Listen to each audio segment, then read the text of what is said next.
Vamos a leer el libro de Juan, capítulo 3, versículo 22 al 36. Así dice la palabra de Dios. Después de esto, vino Jesús con sus discípulos a la tierra de Judea, y estuvo allí con ellos y bautizaba. Juan bautizaba también en Enón, junto a Salim, porque había allí muchas aguas, y venían y eran bautizados, porque Juan no había sido aún encarcelado. Entonces hubo discusión entre los discípulos de Juan y los judíos acerca de la purificación. Y vinieron a Juan y le dijeron: Rabí, mira que el que estaba contigo al otro lado del Jordán, de quien tú diste testimonio, bautiza, y todos vienen a él. Respondió Juan y dijo: No puede el hombre recibir nada si no le fuere dado del cielo. Vosotros mismos me sois testigos de que dije: Yo no soy el Cristo, sino que soy enviado delante de él. El que tiene la esposa es el esposo, mas el amigo del esposo que está a su lado y le oye, se goza grandemente de la voz del esposo. Así pues, mi gozo está cumplido. Es necesario que él crezca, pero que yo mengüe. El que de arriba viene es sobre todos. El que es de la tierra es terrenal, y cosas terrenales habla. Y el que viene del cielo es sobre todos. Y lo que vio y oyó, eso testifica, y nadie recibe su testimonio. El que recibe su testimonio, esta atestigua que Dios es veraz. Porque el que Dios envió, las palabras de Dios habla, pues Dios no da el Espíritu por medida. El Padre ama al Hijo y todas las cosas ha entregado en su mano. El que cree en el Hijo tiene vida eterna, pero el que rehúsa creer en el Hijo no verá la vida, sino que la ira de Dios está sobre él. Oremos. Padre, abre nuestra mente y corazón para entender las verdades, especialmente la exaltación de Cristo y cómo Juan se humilló para que el Señor creciera. Pido, Señor, por tu guía, habla a los que no te conocen y especialmente también a tus hijos, que aprendamos a ser siervos humildes en el nombre de Cristo. Amén. Yo tengo experiencia como maestro enseñando en la escuela y nosotros al final del año estamos acostumbrados a recibir una evaluación para evaluar el trabajo, si lo hicimos bien o si podemos mejorar o si lo hicimos mal. Y eso es algo que quizás en su trabajo tienen una manera que evalúan su trabajo. Y hoy día, si hay un tiempo para examinar el tipo de siervo que somos, creo que hoy sería un buen día, oyendo este mensaje, por lo que dice, porque aprendemos de Juan cómo ser un siervo humilde y debemos examinar nuestro corazón. Claro, Jesús fue el mejor ejemplo de lo que es un siervo, pero miren lo que Jesús dijo de Juan en Mateo 11:11, que dice: De cierto os digo, entre los que nacen de mujer, no ha levantado otro mayor que Juan el Bautista. Pero el más pequeño en el reino de los cielos mayor es que él. Entonces sí podemos aprender algo de la vida de Juan, el siervo del Señor. Juan no diría es esto mismo de sí mismo, como Jesús lo expresó, que no se ha levantado otro mayor. ¿Por qué? Es porque Juan era humilde de corazón.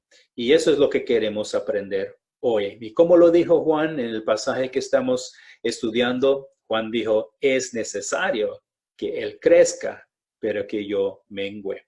Hermanos, ¿quién va creciendo en importancia en su vida? Eso es una buena pregunta.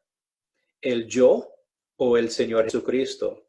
Si no es el Señor, entonces estarían listos para humillarse hoy día y decir: Señor, que tú seas glorificado en mi vida. Ahora, queremos ver la escena en el pasaje que está pasando.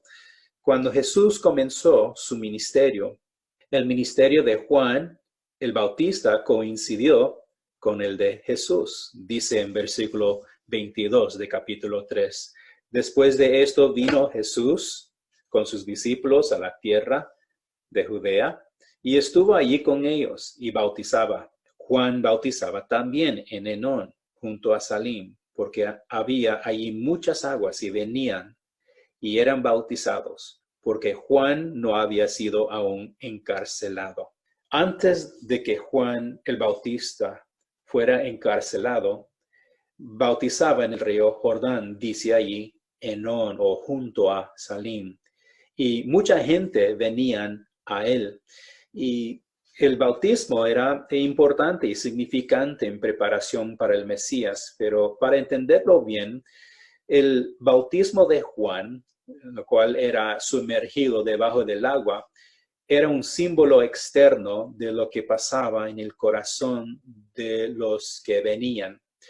El bautismo en agua en sí mismo, hermanos y amigos, no salva, sino es el corazón arrepentido que pone su fe en el Señor Jesucristo. Es lo que salva por fe en el objeto, el cual es el Señor.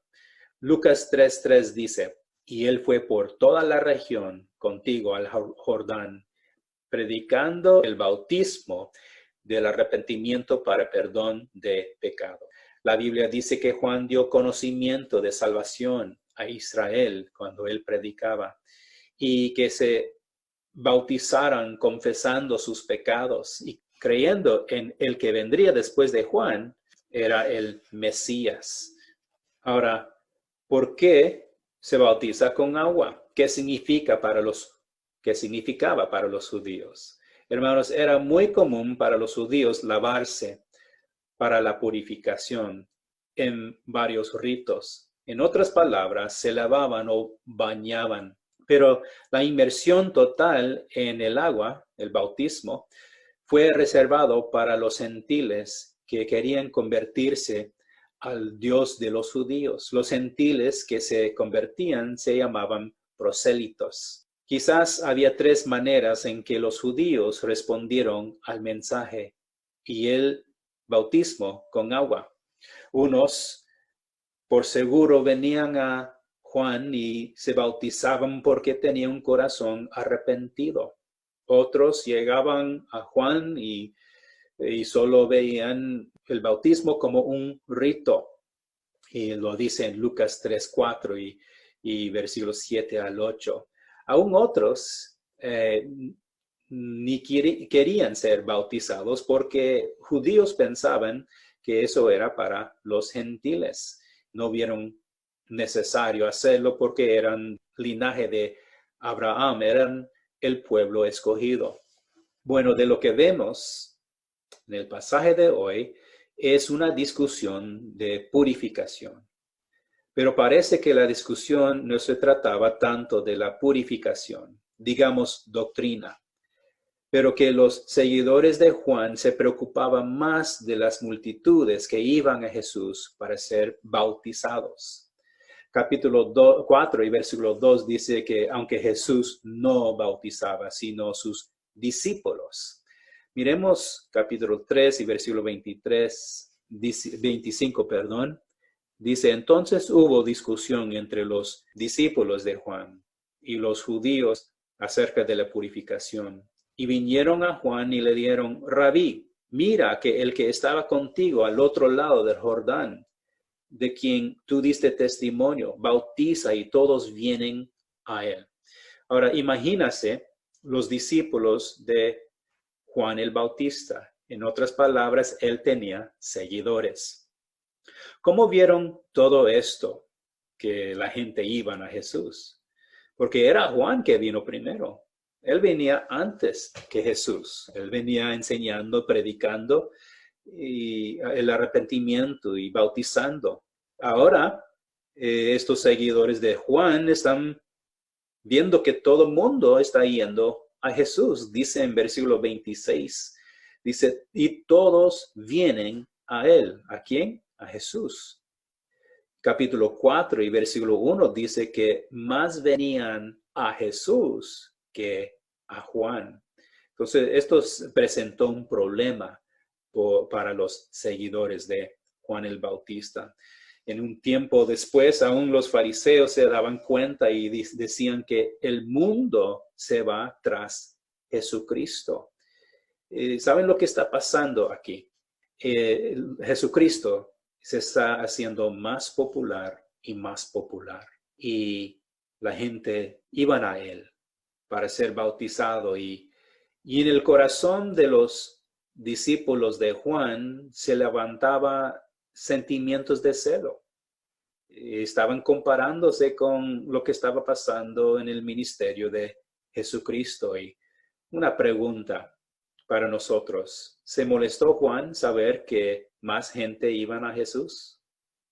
Y nosotros sabemos la respuesta: no, hermanos. Juan no se molestó, porque él entendía su llamado y él entendía su propósito y su ministerio. Y sus discípulos no entendían esto. Algo para aplicar a nosotros a menudo en la iglesia, cuando comenzamos a participar en los ministerios de la iglesia.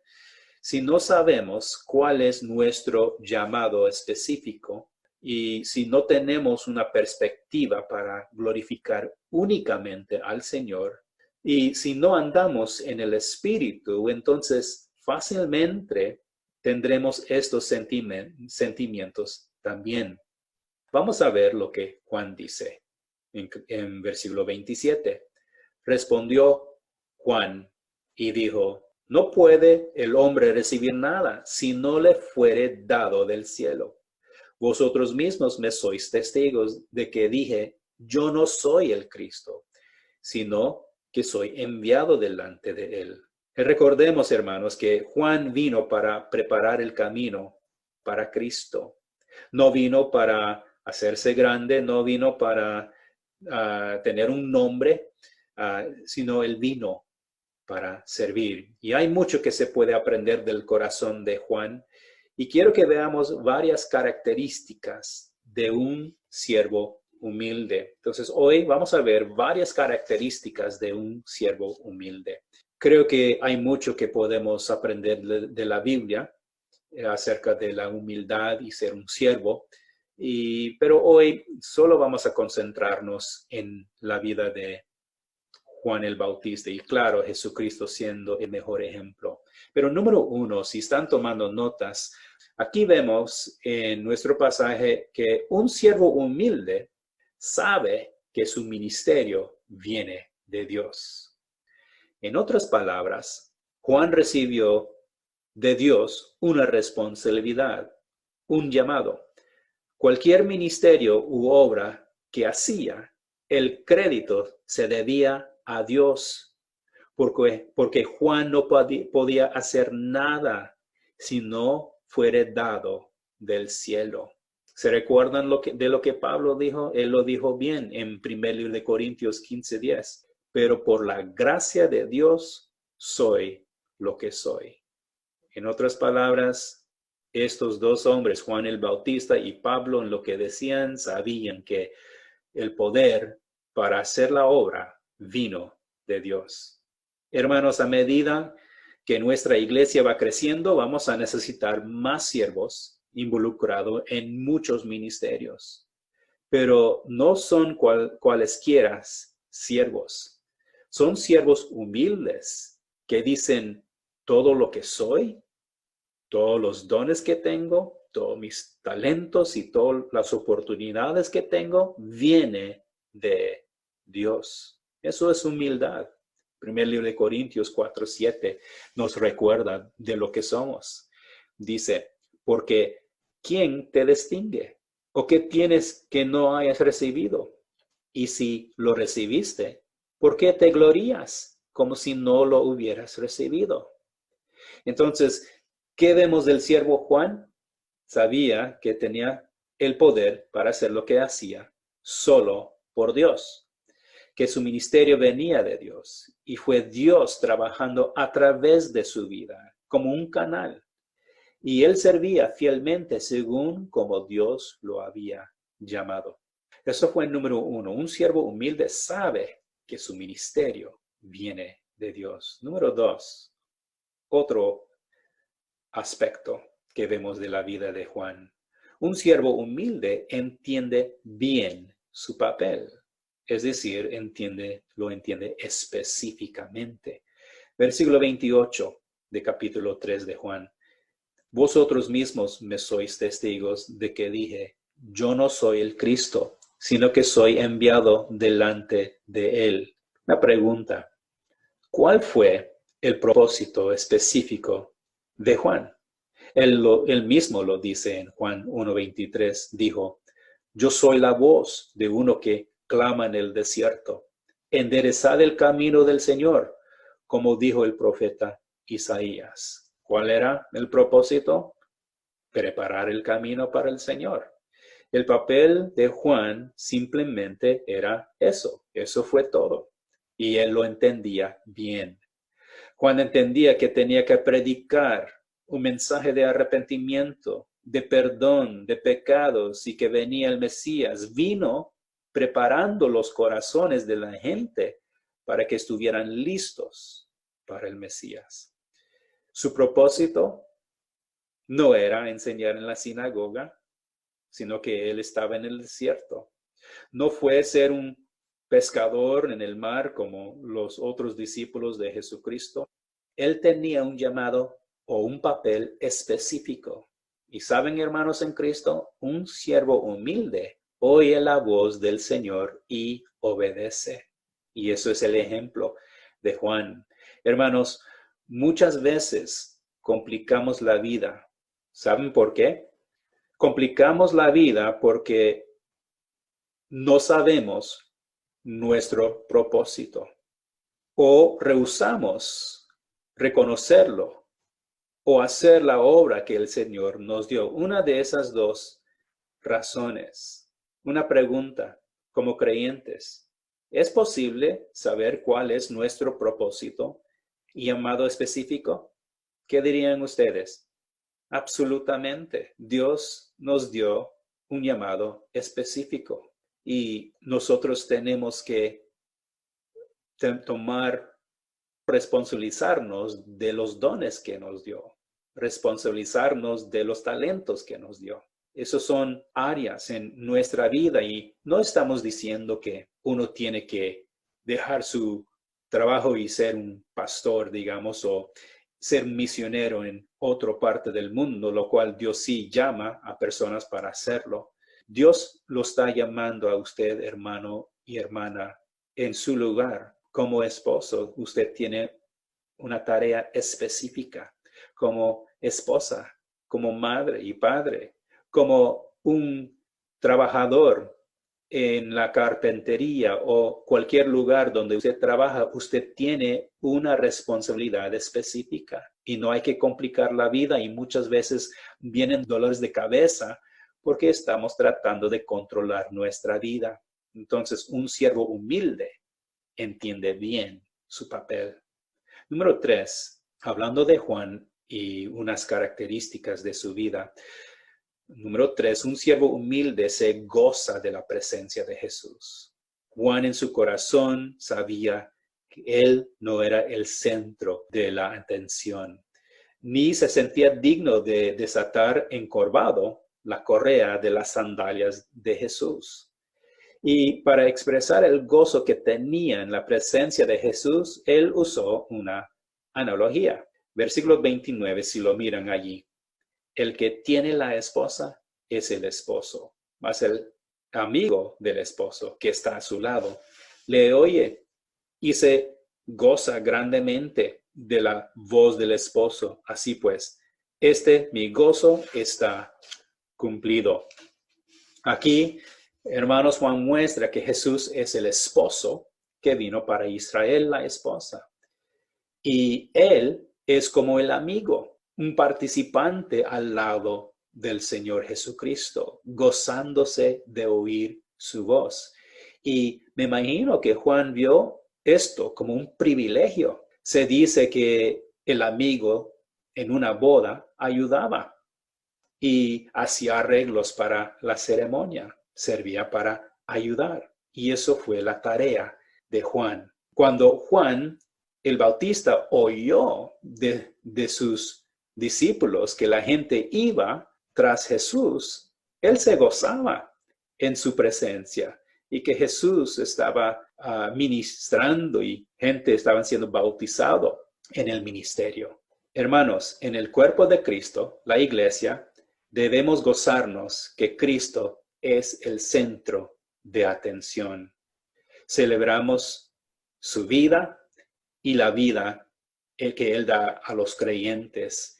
Celebramos a Él, que Él sea glorificado porque Él transforma cada vida. Él nos guía, nos consuela, nos ama, nos reprende. Todo eso debemos de gozarnos por la presencia del Señor entre nosotros. Número 4, otra característica en la vida de Juan. Un siervo humilde tiene una fuerte convicción. Para Juan, glorificar al Señor no fue una opción, pero fue imperativo. Dijo en versículo 30, es necesario que Él crezca, hablando de Jesús, que Él crezca, pero que yo mengüe. Hermanos, esto es un buen resumen de lo que había en el corazón de Juan el Bautista. Ver al Señor Jesús glorificado aún más y más fue necesario, dijo, o es imperativo. ¿Cuándo fue la última vez que nosotros dijimos esto? Es necesario que mi Señor sea glorificado en mi vida. Hermanos en Cristo, ¿cuándo fue la última vez? Y nosotros debemos de humillarnos de esta manera. Si glorificar al Señor no es importante para nosotros, entonces no hay una fuerte convicción en nuestro corazón. Si no lo vemos como algo secundario y no imperativo. No has sido convencido de la importancia de glorificar al Señor únicamente en su vida. Ahora, ¿qué motivó a Juan para servir al Señor humildemente? Por seguro, el amor que tuvo por Él. Por seguro, ya vimos su gozo. Pero, ¿saben, hermanos, lo que impulsaba a Juan a servir al Señor de esa manera? Fue convicción. Es necesario que Él crezca, pero que yo mengüe. Hermanos, en cuanto Él va creciendo, el Señor Jesús, debemos desear aún más disminuir en cualquier aspecto de importancia. Eso es tener un concepto humilde de uno mismo. Juan no se preocupó de su nombre, pero en que se elevara el nombre del Señor Jesús. Ahora, ¿cómo llegó Juan a entender todo esto? En lo que sigue en nuestro pasaje, vemos que Juan reaccionó de esta manera por ver o entender la superioridad de Jesús. Algunos ven versículo 31 al 36 como ya el escritor Juan el Evangelista escribiendo. Y no importa quién es el que está escribiendo aquí, sabemos que es por el Espíritu Santo. La importancia es que vemos la razón por qué debemos desear ser siervos humildes. Es porque el Señor Jesucristo es superior sobre todos. En primer lugar, dice en versículo 31 que Jesús es de arriba y viene sobre todos. Dice así, el que de arriba viene es sobre todos. El que es de la tierra es terrenal y cosas terrenales habla. El que viene del cielo es sobre todos. ¿Lo han visto? 2 veces dice en versículo 31 que Jesús es sobre todos. Él es sobre todos. ¿Por qué es importante esto? Usted y yo sabemos que es difícil para el corazón humano humillarse delante del que está en el trono. En otras palabras, nosotros entendemos y admitimos que tenemos un corazón terco, resistimos al Señor. Ambos el corazón del perdido y aún los creyentes, siendo salvos, luchamos en humillarnos delante del Señor. Juan el Bautista y Juan el que escribió el libro, sí inclinaron sus corazones y sus vidas al que es sobre todo. Jesús es eterno, como lo dice en capítulo 1. Necesitamos entonces corregir nuestra perspectiva y recordar que somos de la tierra terrenal, tal como los reconocían Juan el Bautista y Juan el escritor. Tal vez podemos decir esto, tal vez dígalo en su corazón: tú eres de arriba, Señor, y yo soy de la tierra, solo soy polvo. Eso, hermanos, nos daría una buena perspectiva. Ahora, Jesús es superior, no solamente porque Él es de arriba, pero Jesús es superior porque conoce al Dios, el Padre, íntimamente. Miren versículo 32, dice así: y lo que vio y oyó, esto testifica, y nadie recibe su testimonio. El que recibe su testimonio, este atestigua que Dios es veraz. Aquí cuando dice lo que vio, oyó, Juan está refiriéndose a Jesús, de lo que Jesús vio y lo que Jesús oyó. ¿Y cuándo lo oyó? Esto fue el Señor Jesucristo en la eternidad, en la presencia de Dios el Padre. Muestra que Él tenía comunión con Dios el Padre desde la eternidad. Y la razón que Jesús es superior es por la comunión íntima que tenía. No se olvidan que el Verbo fue encarnado. Él es eterno, pero en un tiempo en la historia de la humanidad tomó forma de hombre. Y cuando llegó, Él comenzó a testificar del Padre, lo que Él había oído, lo que Él había visto. Pero dice que nadie recibe su testimonio. Y la razón es porque el corazón del hombre es endurecido, ama más las tinieblas que la luz. Ahora, hay los que sí reciben el testimonio. Mi hermano y hermana, gracias a Dios, usted que ha recibido a Cristo como su único y suficiente Salvador, sabemos que Cristo viene de Dios y que Él es el Hijo de Dios. Tristemente, algunos no lo reciben. ¿Por qué es superior a Jesús que Juan el Bautista? Porque Él conoce al Padre íntimamente. Y otra razón, para terminar, Jesús tiene todo lo que es de Dios. Por esa razón, Él es superior. Miren versículo 34. Porque el que Dios envió, las palabras de Dios habla, pues Dios no da el Espíritu por medida. El Padre ama al Hijo y todas las cosas ha entregado en su mano. En el Antiguo Testamento se le daba a los siervos de Dios cierta medida del Espíritu por un tiempo. Y era una medida y no duraba hasta que Dios decidía que ya era tiempo. Aún Jesús, para él y su vida, se profetizaba que él tendría el Espíritu sobre él. Pero al Hijo de Dios dice Juan que el Padre no le da el Espíritu por medida, sino que la Biblia dice que Jesús mismo es Dios. Él no tenía limitado el Espíritu. Y esto es una doctrina tan importante que Juan comenzó también en capítulo 1 de la divinidad del Señor Jesucristo. Y por eso Él es superior. Aún Colosenses capítulo 2, versículo 9 dice, porque en Él, hablando de Jesús, porque en Él habita corporalmente toda la plenitud de la deidad. Es decir, Jesucristo es completamente Dios. Además, Juan 1:16 dice, porque de su plenitud tomamos todos, y gracia sobre gracia. Entonces, como iglesia, nosotros deberíamos humillarnos delante del Señor porque Él es superior.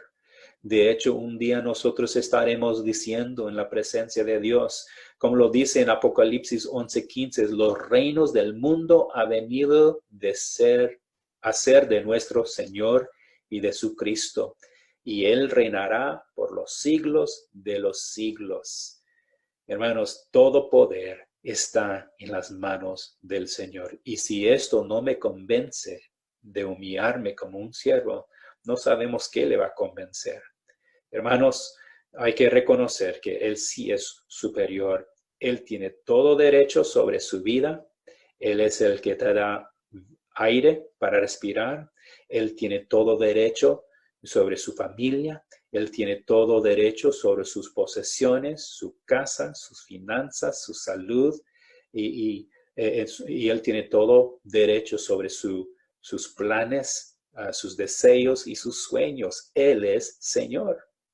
Y para los que reconocen su superioridad, ellos van a cultivar un corazón humilde y serán un siervo humilde como lo era Juan el Bautista. En todo, un verdadero siervo siempre busca cómo glorificar a Dios. Amigos, este mensaje fue mayormente para los que ya conocen al Señor Jesucristo. Pero hay un mensaje al final del capítulo 3 que habla a los que no conocen a Cristo. Amigos, dice en versículo 36, el que cree en el Hijo tiene vida eterna, pero el que rehúsa creer en el Hijo no verá la vida, sino que la ira de Dios está sobre él.